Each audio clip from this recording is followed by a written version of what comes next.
Okay, so make sure that you are open to a clean page in the science section of your vocabulary notebook.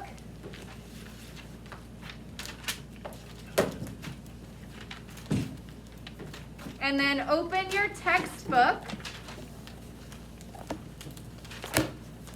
to page 76. So open your notebooks up to a clean page in the science section. Open up your textbooks to page 76. And then go ahead and put on your face shields. Mason, we put on our face shields when we're doing a few of our classes, because if you get picked to read, you'll have your face shield on so your mask can come off so that we can hear you. But before you take it off, the mask needs to get put back on. Okay. So everybody, yes? Oh, okay. Well, if it's useful, you can keep it in there. If not, you can just put it in your Ziploc bag. Sometimes kids last year before tests would write sticky notes with useful information that they could use. If you have that still in your book, you can use it. If you find sticky notes that are not helpful, you can put them in your in the trash. So put it in your Ziploc bag, Erin, unless you think it's helpful. Okay, so we're on page 76. This chapter is all about the animal kingdom. So before, we were learning about which kingdom? In chapter 1, we learned all about which kingdom? We know there's only 6 kingdoms. What was it, Kingston? We know there's only 6 kingdoms. The ancient bacteria, fungi, was it protists? No. Was it protists? And then plants and animals. This chapter is about the animal kingdom. Chapter 1 was all about which kingdom? Kingston? What was it mostly about? Was it mostly about ancient bacteria? Was it mostly about bacteria? Was it mostly about fungi? Was it mostly about protists? We know it's not about animals. Or was it mostly about plants? Sorry. Plants. So chapter 1 was all about the plant kingdom. Come on, guys, that wasn't that long ago. And when I was saying the names of the kingdom, you should have realized, we talked a little about bacteria, but not much. So it wasn't either of those. We talked a little about protists and fungi, but not a whole lot. So it wasn't either of those. And then when I said plants, you should have been like, oh, wait, we talked about plants a lot. We talked about plant reproduction, plant lifestyles, how to classify plants, all kinds of things. So that's when you should have been like, who is the plant kingdom? Got to use your brains in this classroom. It is not like summer. It's not like virtual school last fall. Last spring. You have to use your brains. Okay. So let's look at page 76. This is the title of the lesson. Animals without backbones. Everybody feel your backbone. Goes right down the middle of your back. Are you an animal with a backbone or without a backbone? Carla? One. With a backbone. So we're going to be talking about animals that do not have this bone in their back. Things like snails. I'm going to read this look and wonder. I want you to think about what I'm reading as I read it. Here is a riddle. What has thousands of teeth, 1 foot, and no backbone?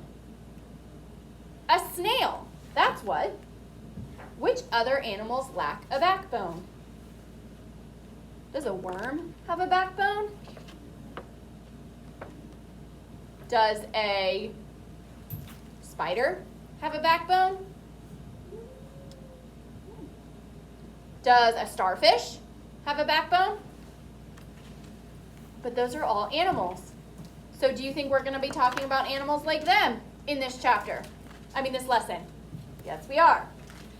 Okay, go ahead and turn to page 78. We're going to do half the chapter today. half the lesson today, half the lesson tomorrow. So remember, that means you have vocab homework tonight. Vocab homework is optional until after Christmas. However, if you know that your grades towards the end tend not to be as good as you wish that they were, what should you make sure to do tonight? The vocab. The vocab. Okay, Miss so let's Rose, look at... What, sorry? Can I go to the bathroom? You should have gone before grammar. Go quickly, but we're not waiting on you. Okay, so we're on page 78. Remember, science is like social studies where we get to the words as we come to them. We don't start out. So go ahead. Let's go ahead and label at the top in the empty spot on your clean page in the science section. Go ahead and write the title of today's notes. Chapter 2, Lesson 1. And you know what? Let's write the title of this lesson. Let's write the titles of the lessons from now on.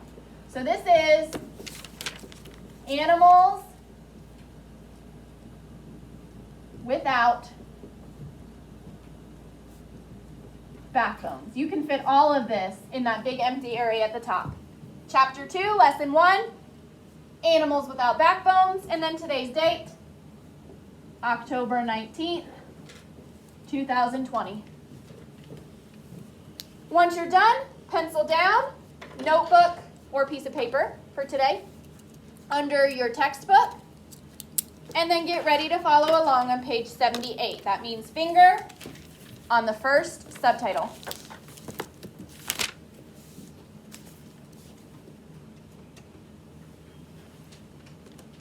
Remember, pay close attention to these titles, because where do you see them again?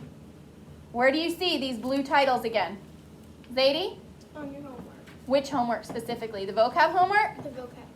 Is it on the vocab homework? What's the other homework that we do? Not the vocab, but the outlines. Those are the ones where you fill in the blanks. Come on, guys. You've been doing these for like years now. The outlines. You see these questions again on the outline, so pay attention to them so you know where to find your answers for your homework tomorrow night. Okay, so everybody, finger ready. Or first, tell us the main idea. So find the main idea, finger ready to follow along. It's on that bookmark in the top left of page 78. And Victoria, go ahead and read to us loud and slow the main idea.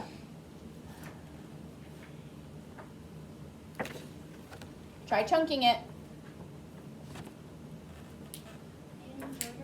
Very good. Awesome job chunking. That is the word invertebrates.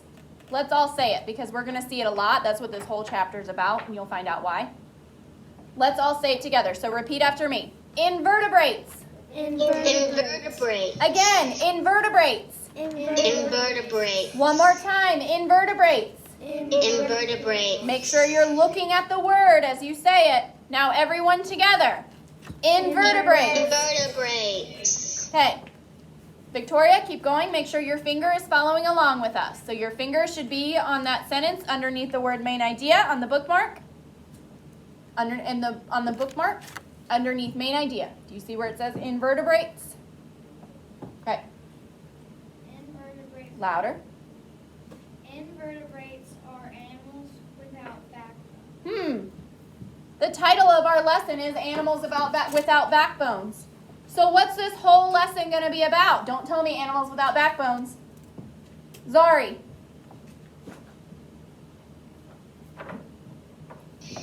Living things that don't have backbones. Don't tell me animals without backbones. Zadie? Invertebrates. Invertebrates, because it says, Victoria just read, invertebrates are animals without backbones. So that means this whole lesson, we could change the title to invertebrates, and it would mean the same exact thing. Okay, so now go over to the text. We're going to start with the title. Make sure that your finger is ready to follow along. Remember, your finger goes underneath the words, not like this. Not like this. Following along? Because then it covers up, it causes you to have less light. It also means that you may not be sure of what line you're on. You may accidentally read the same line twice. You may accidentally skip lines. Having your finger right underneath each word will help you to find the correct line to read next. Okay, let's go. What are invertebrates? How would you describe animals? Think about your pets, your friends' pets, or animals in a zoo. Don't forget that you are an animal too. We are. We are animals. Not the same way other animals are, because we learn that in religion. We are different from what we consider animals, but we are scientifically also an animal. We are part of the animal kingdom. Are we part of the plant kingdom? Are we part of the protist kingdom? Are we fungi? Are we bacteria? No, so that only leaves one left, the animal kingdom. Which one are we closest to? What we think of as animals? Or plants, protists, fungi, bacteria? Which one are we closest to? Smith? Animals. Animals. So we are part of the animal kingdom. Okay, Victoria, keep going. Loud and slow. One way to describe animals is by their similarities and differences. How are animals Similar. similar? Similar. There you go. All animals are made of many cells. We learned that on that chart in the very first lesson of this book. It said members of the animal kingdom are made of many cells. Not one, but many. Most animals can move on their own, like all things living, like all living things. Animals grow, change, reproduce, and respond to their environment. And then they also, keep going. They get their energy they need from eating food. Why did I count all of those? Why did I count to 5 as Victoria was reading those? Zari? Because that's how many things that they all have. Well, but there's a reason I was counting to 5, because those are an example of what? We learned it at the beginning, in the first chapter. The first lesson. Invertebrates. Those are the, Victoria, do you remember?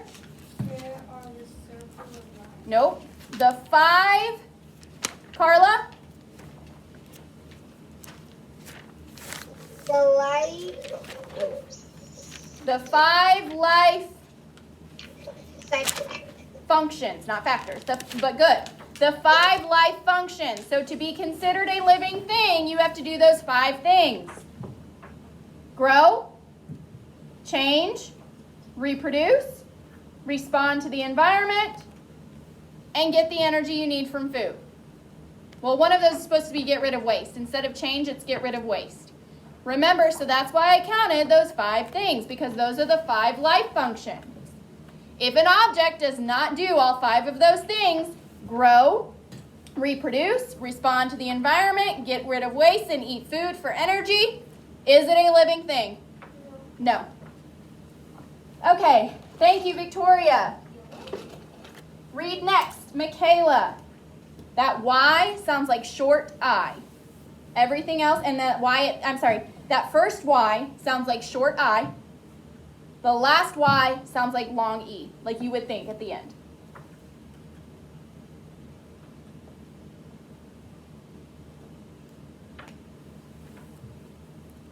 Put your finger underneath the word, Michaela, and you should be chunking it.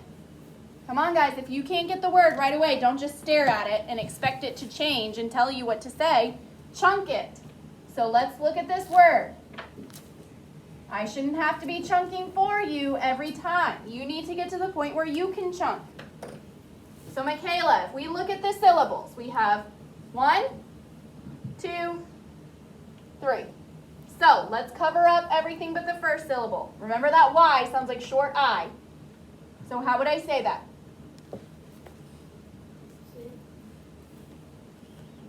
Sim. Sim.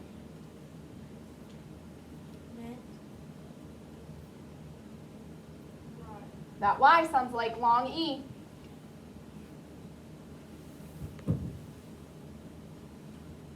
Sim.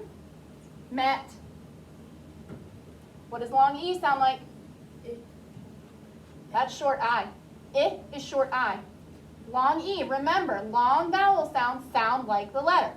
So that means long E sounds like, long vowel sounds sound like the letter. So long E sounds like E. So what is that? Re. Sim, met, re. Symmetry. Does anybody know a word that sounds kind of like symmetry? Because that's not a word. Zadie? Symmetry. Symmetry.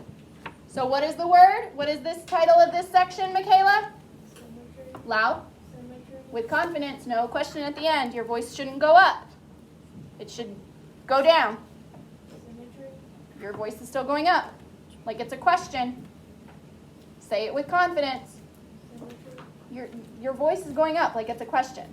Read the word without it being a question. You wouldn't read a title like Animals Without Backbones. You would say Animals Without Backbones. Your voice goes down at the end to say it's a statement, not a question. Symmetry, but everybody finger following along, and you need to be louder. Symmetry. One difference between animals is how their bodies are shaped. Most animals have symmetry. No, read the word again. It's supposed to be there twice. Symmetry means that part of the animal's body match up with other parts around a midpoint or line. Some animals, such as sponge, have no symmetry. So, let's add this word. So, number one. So, one goes to the left of the pink line on your notebook. So, the pink line should be right here. So, on your piece of paper. Leave your book open. Our first word is symmetry.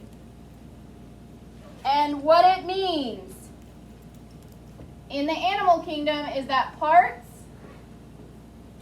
of an animal's body, make sure you put that apostrophe, we're going to learn that next lesson next week in grammar. Parts of an animal's body match up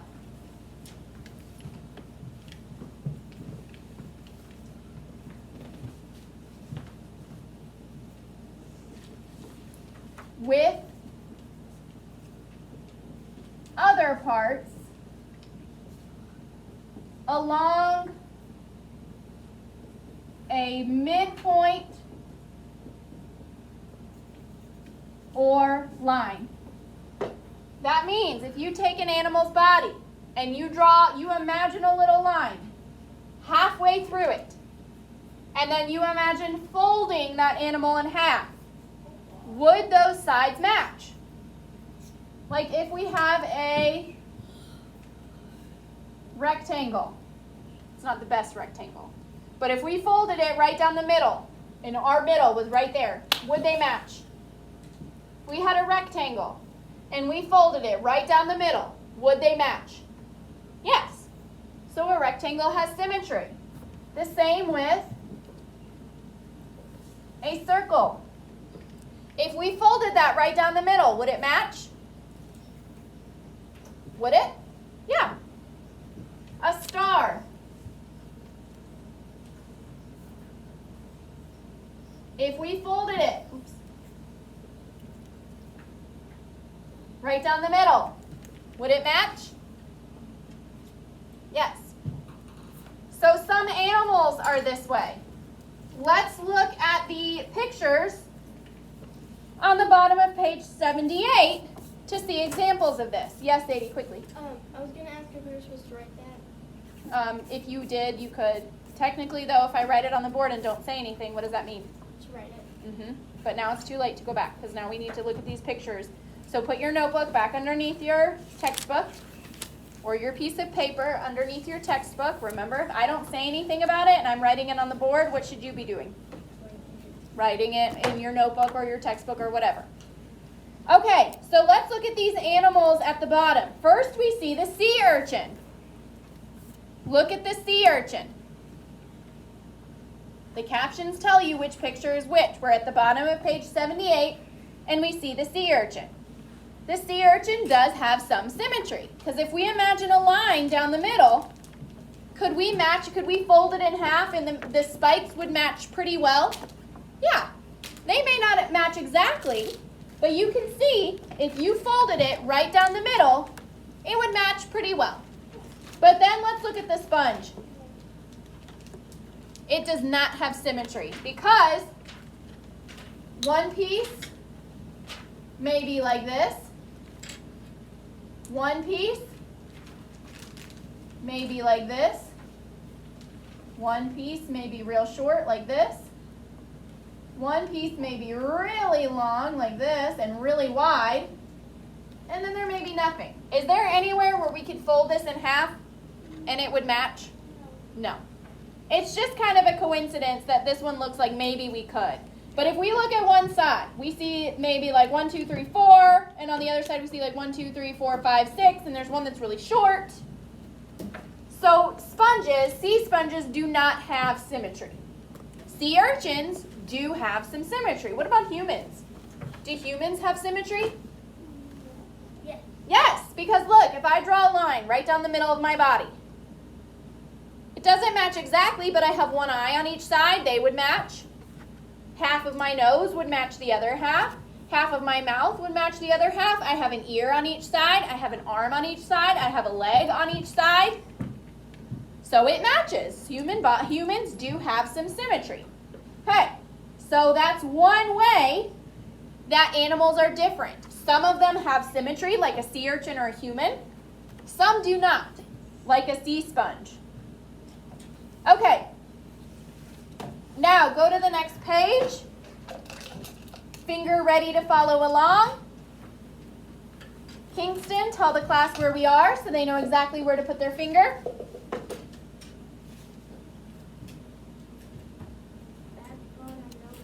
The subtitle, the black subtitle, backbone or no backbone. Finger ready to follow along. When I see everybody's finger ready to follow along. Carla, your notebook should be underneath your textbook. Okay, fingers ready to follow along. Ethan, is your finger ready to follow along? Make sure your finger is underneath the word, not on top.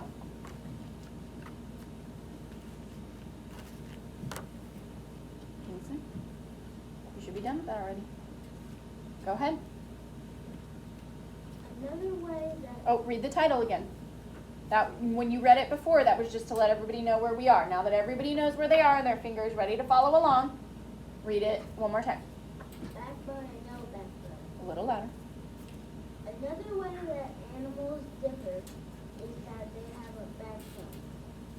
A vertebrate is an animal that has a backbone. An animal without a backbone is an invertebrate. So what's our next word, Kingston? Vertebrate. Which one? Vertebrate. Invertebrate.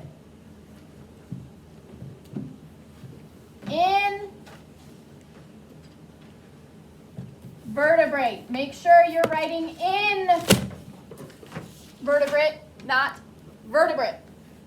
Because in is a prefix that means the opposite, or none of this. So that means if a vertebrate is an animal with a backbone, then we add the prefix in to mean the opposite of what this word is. And invertebrate is what, Kingston? Invertebrate is an animal without a backbone. An animal without a backbone. A vertebrate is an animal with a backbone. If we add the prefix in, it makes it mean the opposite. So that means an invertebrate is an animal without a backbone. Okay, when you're ready, go ahead and put your finger where we left off. Kingston, can you read the first 4 words of where we are so that everybody can find it? More than 95 out. More than 95 out. So once you're finished writing the vocabulary word and definition, Kingston including you, put your finger ready to follow along, and then I will let Kingston know when everybody is ready. So even if Kingston does not start for a while, make sure that your finger is still there, because if you move your finger, well, then I still have to wait for you to put it back.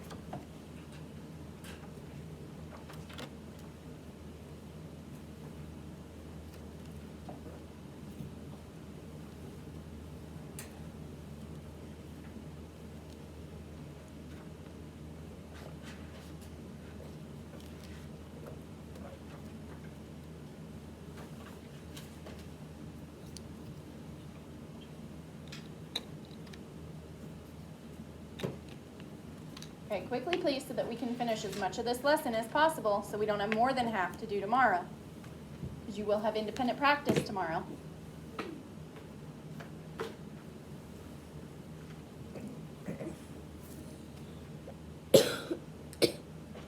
We may do it half and half. Well, no, because we have to do it. Okay? When everybody's finger is ready, More than 95 out of every 100 animals are invertebrates. Carla, pay attention. They come in all shapes and sizes. Some, like ants and earthworms, can fit in your palm. Others can grow much larger. Some have hard outer covering. Others have a support structure inside their body.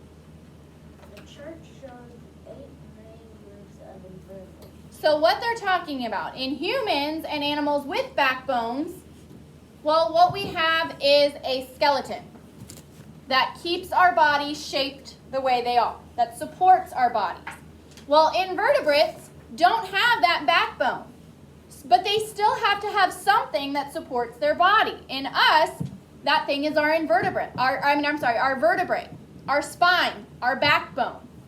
But invertebrates don't have that, so they have to have something to support them. Well, it says, Kingston said, some of them have a hard outer covering, so that means instead of their skeleton being inside, it's outside. Some have some kind of support structure inside their body, it just doesn't include a backbone. So let's look at this diagram at the top of page 79. Pay close attention as we talk about this diagram. What do you think that means now that I'm saying pay close attention as we talk about this diagram? Zadie? Your homework's probably going to have something to do with the chart. Your homework or maybe your independent practice. Remember, with science we do those diagram sheets. If I'm telling you to pay attention to a diagram, what does that probably mean one of the diagram sheets is about? Colin? It's on your independent practice. One of those diagrams is going to be about the diagram we're talking about if I say pay close attention. Now, you're not going to see this until tomorrow. So make sure you're paying close attention now so that when you see it again tomorrow, you remember what we talked about. So, let's look at this picture at the top of page 79. It shows different invertebrate groups. Are these the only type of invertebrate groups? How do you know, Kingston? How do you know they're not the only types? Louder. Because on the second paragraph of page 79, it says more than 95 out of every 100 animals are invertebrates. If it says more than, that means there's more than 95. Okay, well, but these are just invertebrate groups, which means that there's multiple of these types of things in each of these groups. But look at the last sentence that Kingston read. Look at the last sentence that Kingston read. Look at the last sentence that Kingston read. It says that, no, I was waiting for people to look at the book.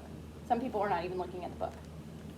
It says, the chart shows the 8 main groups of invertebrates. So this is the 8 main groups, but are they the only groups? No, because if there's 8 main groups, well, that means that there are other groups. There's not as many. We don't talk about them as much. We don't see them as much. So let's look.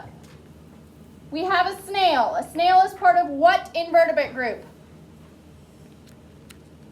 Smith. The mollusks. The mollusk group. Jellyfish. Then we have a jellyfish. The jellyfish is part of what group? That C is silent. I will tell you right now that C is silent. Come on, guys. You all have this. So more than Smith and Carla should be raising their hand. Carla? The centigrade. I said the C was silent. It's cnidarians. Carla, there's no G there, so you should not be reading a G sound. Please make sure that you're paying attention to our lesson. Okay, that next animal that looks like a tall little column, that's a sea sponge. What group is it a part of, Cullen? A sponge. The sponges. Then we have a starfish. Anybody can answer this. What group is the starfish a part of? What invertebrate group is the starfish a part of? Aaron? Try it out. So say it loudly so we can all hear you. Close. It's echinoderms, but very close. Echinoderms. Very good. What about this weird-looking, gross worm? Zadie? A flatworm. The flatworm group. Then we have what looks like a microscopic picture, because if you look close, you can tell it's not a photograph. It looks like the way you see things under a microscope. Cullen? A roundworm. A roundworm. Then we have an earthworm. What invertebrate group are earthworms a part of? Victoria? Segmented worms. Like a segment is a little piece. So that's the word segmented worm. So what do you think about it? That means about its body? It's an invertebrate. No. Does it have a back? The fact that it's called segmented worms. We know segments are little pieces. So what do you think the title segmented worms means about a segmented worm's body? It has tiny little pieces. It might have tiny little pieces. Good. Then we have a scorpion. Scorpions are part of what invertebrate group, Ethan? Am I asking you to guess? Where have all the answers to these questions I've been asking been? Arthropods. Good. That's not an easy word, and you got it. Very good. So let's look at these pictures. This read a photo question says, which animal group does not have symmetry? So imagine a little line down the middle. Which one would not, and we also saw this hinted somewhere else, which one does not have symmetry? If you drew a line down the middle, which one would not match almost exactly if you folded it across that line? Mason, you want to try? The starfish? Not the starfish, because imagine a star if we looked at it like this.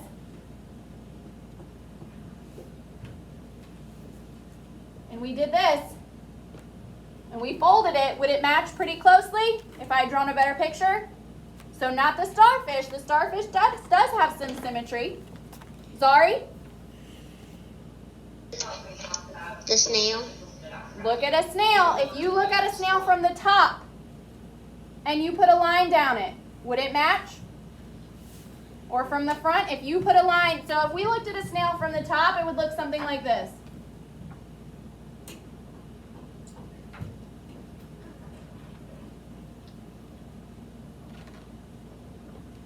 Could we draw a line right down the middle, and would it match, Zari? Yes. So it does have symmetry. We just have to look at it from a different angle. Michaela? The starfish? Zadie? The sponge. The sponge. Because first of all, we look at it and it looks kind of like this.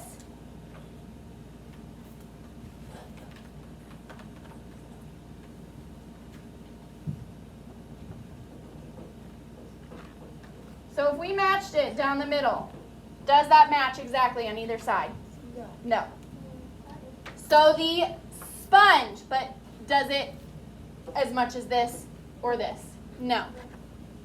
So some things about it match, but not this, because look at the opening. The opening is not exact. So it would not match. Well, that's part of its body, so that means it has to match. So the sponges do not have symmetry. The rest of them have some kind of symmetry, because in the case of the mollusks and the arthropods, if you looked at them from the top, you could draw a line and they would match. Yes, Sadie, quickly. And you can see all the little holes on the sponges, and they're different. Yes, that's another thing that I didn't think about. Yes, and if you look at the picture of the sponge on the bottom of page 78, you can see that the texture of it does not match. It's like a sink sponge with the holes and everything. The holes and the texture and the little bulges don't match. Good. Now let's go ahead and turn to page 80. We need to get through page 80 and 81 in order to have time to do independent practice tomorrow. So let's look at page 80.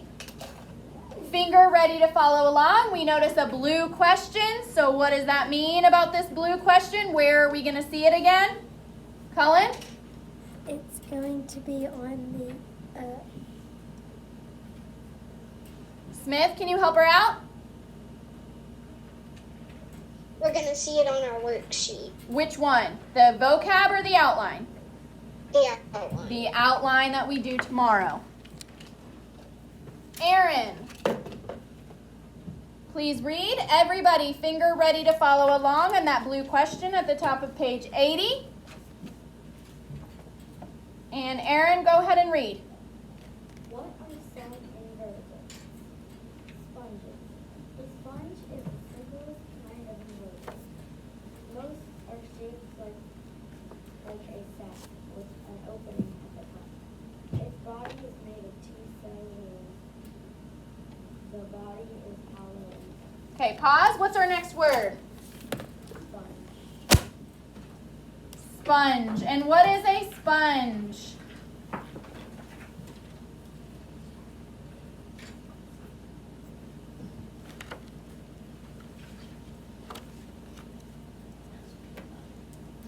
Look at the definition. The sponge is the simplest kind of invertebrate. We can't hear you, Aaron. A sponge is the simplest kind of invertebrate. The simplest kind of invertebrate. And remember, when we were doing chapter 1, we learned that simple, when we're talking about a living thing, means there's not much to it. Because we see its body is made of how many cell layers?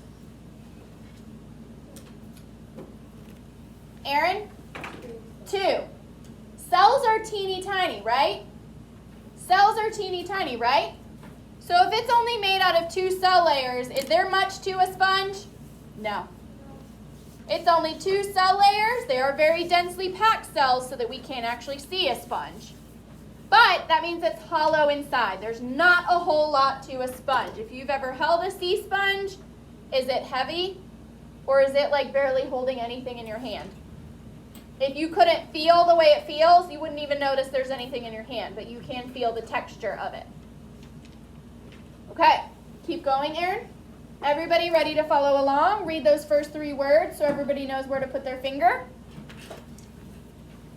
Sponges live underwater. Okay, once everybody's finger is ready to follow along, try to use your index finger. That will make it the easiest for you. Your index finger is your pointer finger. That's your pinky. That's your pinky. That will help you to follow along the best. Okay, when I see everybody's finger ready to follow along on page 80, I will tell Erin so that she can go ahead and start reading. She's going to read that next paragraph, and then we're going to call on somebody else. When I see everybody's finger ready to follow along, put your finger underneath it, not to the side or above it. I'm trying to help you. Don't be lazy. Aaron, go ahead. Sponges live underwater. The adults stay in one place. Their offspring can float in the water. So once sponges reach adulthood, they don't really move. They just stay in one place.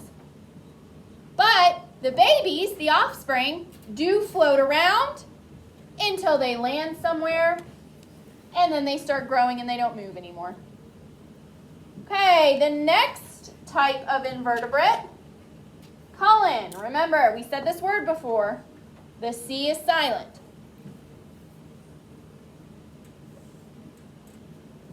Try to figure out where the syllables are and then chunk it. Syllables are usually consonant, vowel, consonant. Sometimes they might be just a consonant and a vowel. That C is silent, so you can just pretend it's not even there. Say the sounds out loud. It's not a long I.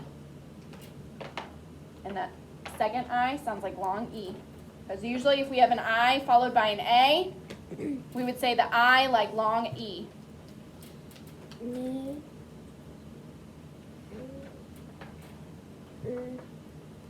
There's also a pronunciation key if you look a little lower.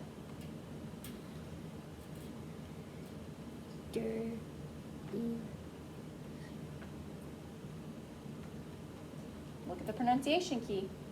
Wherever those dots are, that's where the syllable ends. So how would we say that first part, N-Y-E? How would we say that? Nye. Now how would we say D-A-Y-R? Why are you putting the R after the D? Is it right after the D? D-A-Y spells what, Cullen? Day. So if you add an R sound to the end. Dare. Dare. E.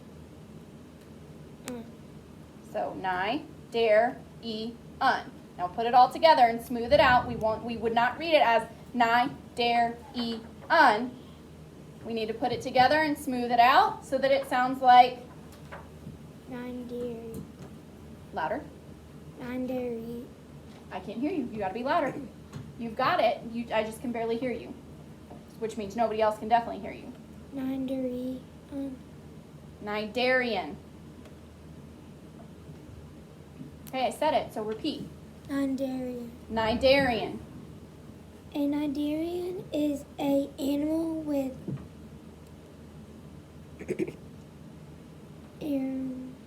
That's a compound word. That's a compound word, Cullen. What does ARM spell?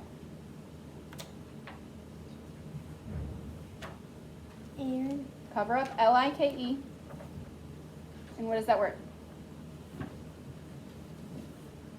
arm, Now cover up ARM, and what is that word? like So put arm and like together. arm-like parts called tentacles. A little louder. We can't hear you. Tentacles. At the tip of each tentacles There's no S, so you can't say it plural. are No, starting at the tip, because you said that is a plural, and it's not plural. There's no S. at the tip of each tentacle are sitting cells. Not sitting. Cover up ing. And what is that word?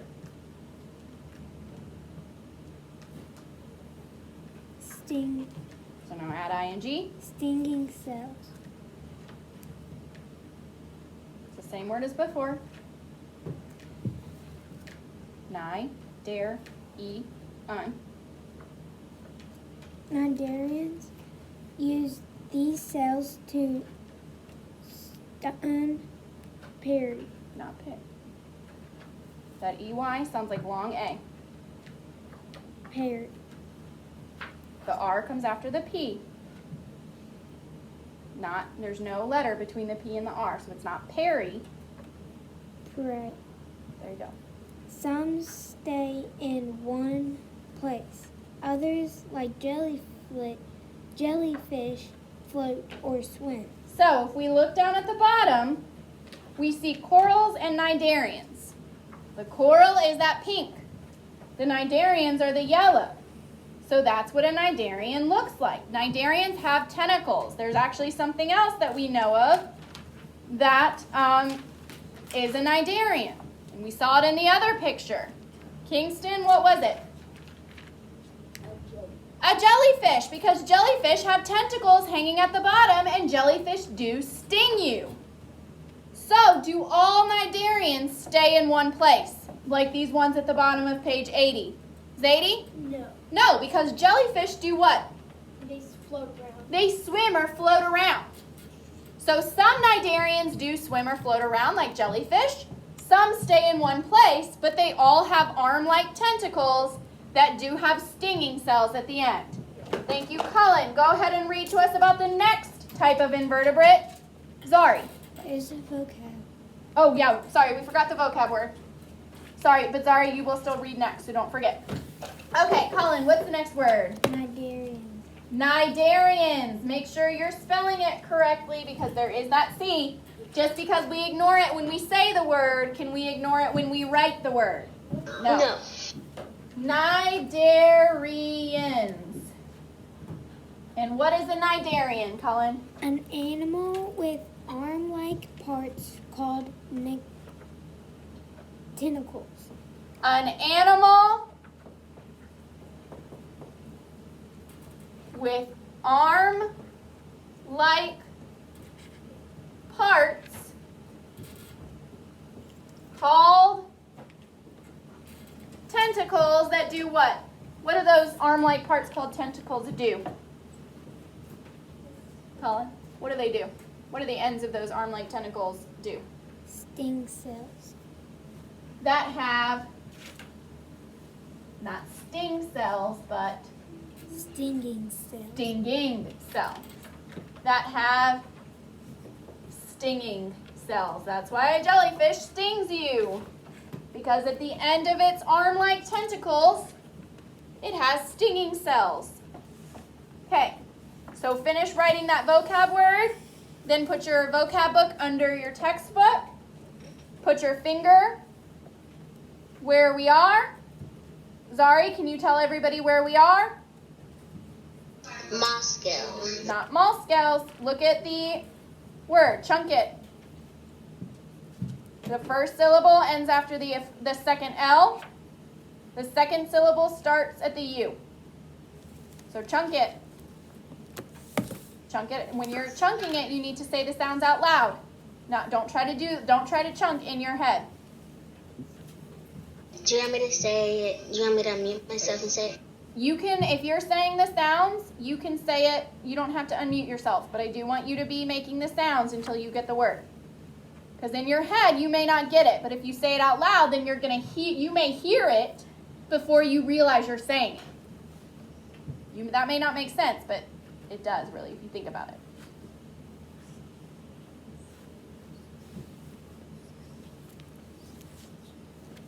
Mollusks. Close. Mollusks. There's nothing that tells us that U is long, so that means we can assume it's short. So try again, Zari. Mollusks. Mollusks. Mollusks. Mollusks. Mollusks. It's kind of like, think about what Bisco, they say, well, that's what's at the end. Mollusks. Okay, everybody finger ready to follow along? It's a hard sound to say, but once you get it, make sure your index finger, your pointer is underneath the word. And Zari, pointer finger, where we are. Zari, go ahead.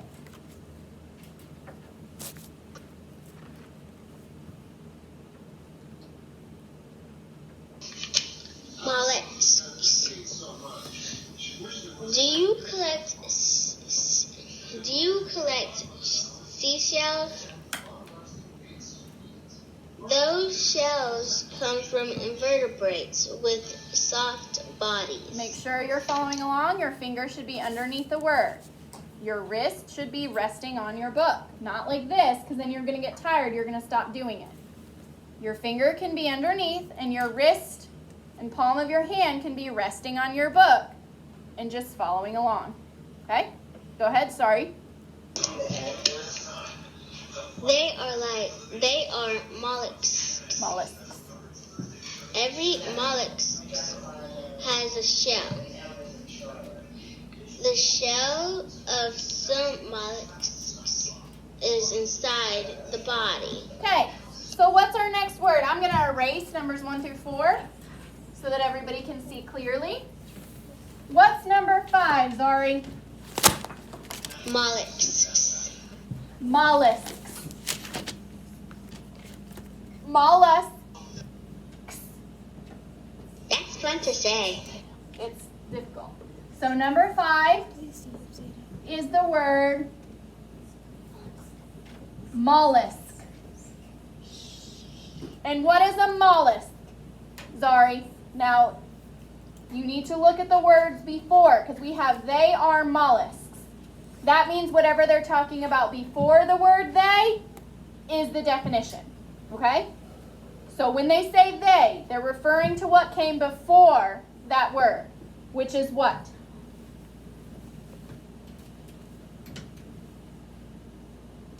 Do you actually want me to say those? Because they don't know if we're talking about seashells. Well, the seashells themselves are not, so you don't even need to include that part. But which part of that sentence, you're on the right sentence, but we don't just want to talk about the shells, because the mollusks aren't the shells. They are where the shells come from, which is, Those shells come from invertebrates with soft bodies. okay, but those shells will not work as part of the definition, because we're not saying that the shells are the mollusks. Where the shells come from is what mollusks are. So where do the shells come from, Zari? That's what the definition is. Not the shells themselves, but where the shells come from. So where do the shells come from, Zari? Shells come from invertebrates with soft bodies. Okay, but we're not going to include shells come from. We're not talking about the shells. The mollusks are what, Zari?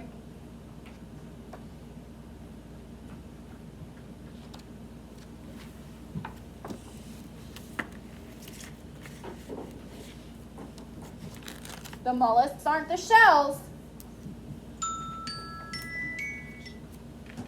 Who can help her out, Zadie? Invertebrates with soft bodies. Invertebrates with soft bodies. Do you see that, Zari? That's where Yes. the shells come from, but that's not what the mollusks aren't the shells. The mollusks are the invertebrates with soft bodies that the shells come from. We can add invertebrates with soft bodies and a shell, because we know it says every mollusk has a shell. Now, are all the shells on the outside? No. No, because what else does it say about the shells of a mollusk? Aaron. It says the shell of some mollusks come inside the body. So it could be inside, it could be outside. If we look at this right here, the file clam on the top of page 81. It says the file clam is a mollusk that lives among coral reefs. Do we see that mollusk shell? No. No. So where is that mollusk shell probably? Zadie. On the inside. On the inside of its body. Okay, let's finish out mollusks and then we can start with echinoderms tomorrow. So Zari, go ahead, read the first 3 words so everybody knows where to put their finger. Most mollusks live. Most mollusks live. So find most mollusks live. Put your finger there, ready to follow along. Remember, your finger goes underneath. Your wrist rests against your book so that you're not like this, and then your hand gets tired and you stop doing it. That also means that you can probably move your finger without having to move your hand for a while. Fingers ready to follow along. Go ahead, Zari. Most mollusks live in water. Some adults, like clams and oysters, stay attached to one place. Others, like squids and octopuses, swim freely. Snails and slugs are the only mollusks that live on land. So think about snails and slugs, especially snails. What do they have that we know all mollusks have? What do snails have that we know all mollusks have? Carla? They all have a vertebrate with a soft body. No. Mollusks do not have a vertebrae. They do not have a backbone. But all mollusks do have a what, Aaron? A shell. A shell. We know snails have shells. So a snail is a mollusk. A slug is a mollusk. Did you know that a slug has a shell? No. So where do you think its shell is? Kingston? Inside. Inside its body. But snails and slugs are mollusks. They are the only ones that live on land. So where do the rest of them live? Where do the rest of the mollusks live if the snails and slugs are the only ones that live on land? Mason? In the ocean. In the ocean or in water. Some of them do live in like creeks and rivers and things like that. Good. Well, so we know all mollusks have a shell. Do you think of an octopus as having a shell? No. So where's its shell? Do you really? I read it. Okay. So where is the octopus's shell? They have to. They're a mollusk, right? So they have to have a shell because it says every mollusk has a shell. So where is its shell since we don't think of it as having one? Can we see it? Mason? So where does it have to be? Inside the body? Inside of its body because it says every mollusk has a shell. The shell of some mollusks is inside the body. So if we can't see it, where does it probably have to be? In the body. Inside its body. Very good. Okay, we will start with echinoderms tomorrow, and we will talk about this diagram. Why do you think I want to make sure we talk about this diagram with enough time? Smith? Because it's going to be on one of our worksheets. We're probably going to see it again. Mason, please stop. Okay, go ahead, put your masks back on if you have it off, and take your face shield off. Go ahead and clear your desk. Yes.